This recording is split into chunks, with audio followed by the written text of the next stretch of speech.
What's up, family? Welcome back to Open Discussions with Love. I'm your host, PG. Hope everyone's having a phenomenal day. I'm trying to, but this pollen is crazy out here, so trying to get as much outdoor as possible because it's needed. But once I complete my morning routine, that's it. It's off to the races. We're just trying to stay inside and be productive. But let's go ahead and jump on into this week's episode, which will be foundations of a healthy relationship, trust, and transparency. Family, when I tell you I love speaking on some of these topics, it's refreshing for me, especially having to go through a life and death situation and knowing the person I was before I got hurt and knowing the individual that I'm becoming, and the personal growth and just the different types of development that I've been able to secure over the past few months. Man, it's freaking amazing. Just being able to start trusting myself was major key for sure. But let's go ahead and jump into this episode. Again, if you guys have any questions, comments, suggestions, always open. But hope y'all enjoy it. So when we're speaking about building healthy relationships through trust and transparency, most of all, it's going to be anchored in a lot of honesty. So once we complete this episode, I hope that you'll be able to be motivated and equipped to put these principles in play, which would help you navigate your everyday life. So trust and transparency are the glue that holds relationships together. Without them, even the strongest connections are going to feel super fragile. And I'm sure, we've all had that situation where you felt you had the best understanding till something else took place, and you and that person's relationship then falter. So once we think about it, in the aspect of honesty and how that's going to create a solid foundation for the relationship, then we know first step is going to be building trust, the key to emotional safety. Trust is always going to be earned, or it should be earned. You shouldn't just be giving out trust just to give out trust. No, when I say that, that is also something that I also use it subjectively, because when I meet individuals, before I got hurt, I'm giving you my trust that you're going to do right by whatever our situation is. Now, since I got hurt, I could feel energy. So certain individuals, based on the conversation or what might take place, I know, okay, this is not the person for me to associate with. So trust is earned, it's not given. It's going to create a safe space for people to feel valued, respected, and understood. Here's basically how you're going to foster these into your relationship. So next, we have consistency over time.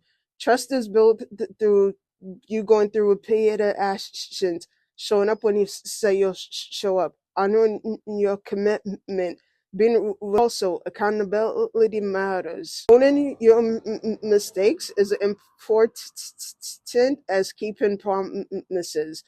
By being able to own your mistakes and say your apologies accordingly, that also helps to build stronger relationships with that person. So when you're apologizing for the mistakes that you're making, be willing to admit when you're wrong.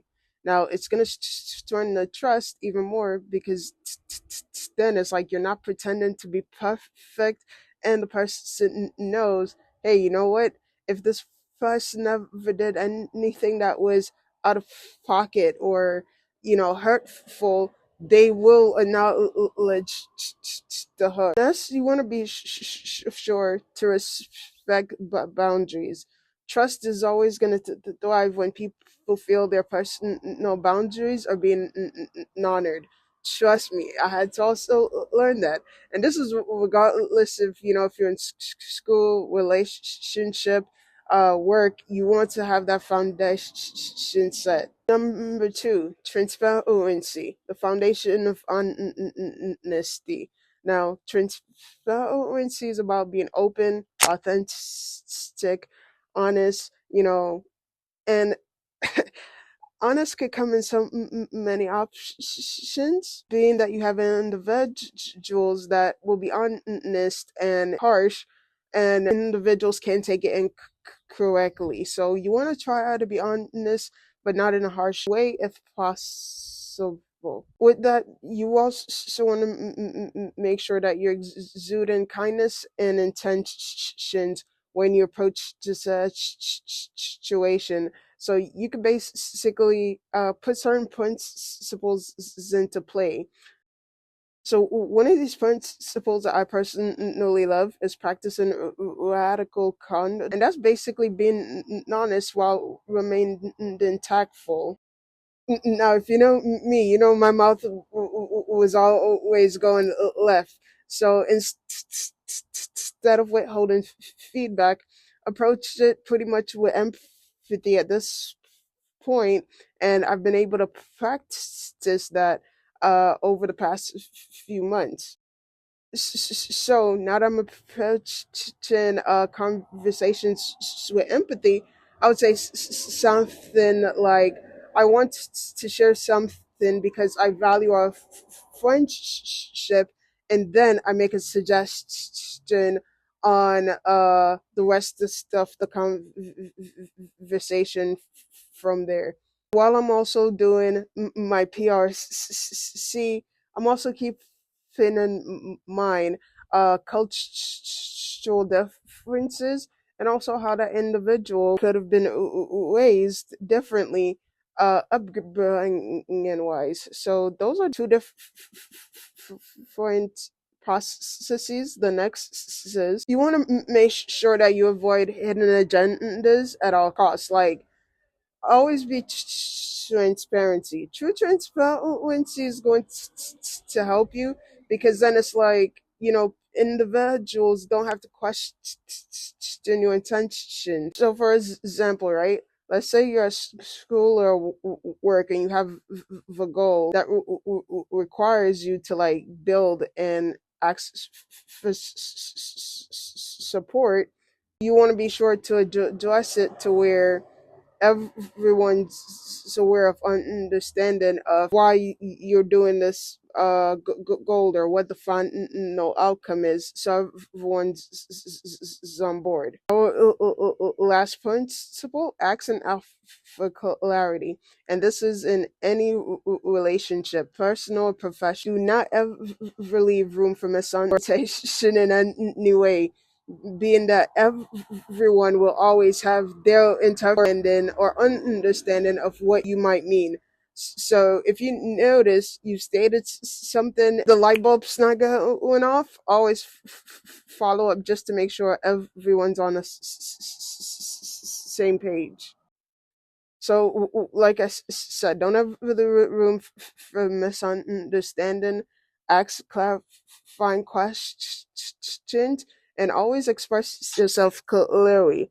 Clearly, and for me, depending on who I'm dealing with, I'm not gonna lie. I do double back with, as per our conversation, text messages or email, because you know how certain individuals are over period of time. So even if they're not moving accordingly, I will move accordingly, or how I feel is best for myself. So definitely implement those pillars. Let me know how that works for you. So step three, applying trust and transparency across life, work, school, everywhere. Once you understand your role in trust and transparency, you want to go ahead and practice it every day. When it comes to life, it's gonna have you deep in personal connections with individuals that you choose to share that moment with. So, for example, with loved ones, with my family, based on the conversations I've been having with them, and when I started listening to their emotions and not the words, I know, hey, they love whenever I call them. So guess what? I do weekly check-ins with everyone. If it's text, if it's call, whatever it is, I just make sure I do a weekly check-in to make sure that individual know I value you based on I brought to your attention a problem that I had. However, while conversations flared up, we came to an understanding that I wasn't the only person that had a problem. However, for me to properly adjust both sides, I have to also be aware of, okay, this person also has needs while I have needs. So that's something that I've implemented in the vegetables that has this expressed certain, hey, at least send me a text message or let's keep up with me. So yeah, try it out for yourself. You could call it the truth talk, and just think about whatever comes to mind. Feelings, challenges, obstacles that you might have had, whatever it is. Just use that moment for you and that individual to show that time together. Now, when it comes to work, we already know, hey, some people, they build the point, it is what it is. But you want to cultivate trust within your team by creating an environment that's always going to be honest. You feel me? Celebrate the honesty. Also, the really fuck with you when your other team members start to check their own, counterparts. Like, that's when you're proficient leader, at least in my eyes, because it takes a lot of stress off of you. Not to mention, if you see your counterpart doing everything, why wouldn't you want to follow along? You feel me? So I do use those as gauges to know how proficient I am as a manager and who I'm able to. So, regardless if you're a leader or you're going into leadership, or even if you're a regular individual, you want to go ahead and have some form of transparency by being able to like share your success, share your none. So whatever failures you had, share those. Show like, yo, you're a person just like everybody else. I promise, it will skyrocket your likability with everyone else. When it comes to school, same process, from building trust with your team, classmates, and teachers by just communicating freely. However, do it with respect. You feel me? Again, same thing with the jobs. If you're struggling, show accountability, ask for help any way possible. You got to figure out something that pretty much will be able to work for you, but always be able to include individuals that you believe will help you propel to the next stage. So in closing, family, honesty is not always easy. It's worth it always. When we build trust, it's going to lead to transparency. We could create relationships that are not just healthy, but they're going to be transformational. Whether it's with your friends, strangers, whatever it is. Like, always try to remember, relationships flourish where honesty reside. And you could always be honest, brutally honest at that, and work on the delivery based on, again, the individual that you're speaking to and how you know that individual is. So showing empathy and basic communication skills, actively listening to that individual. So I love you guys. I'll see you on the next episode. Again, always remember, like, comment, subscribe, and we'll see you soon.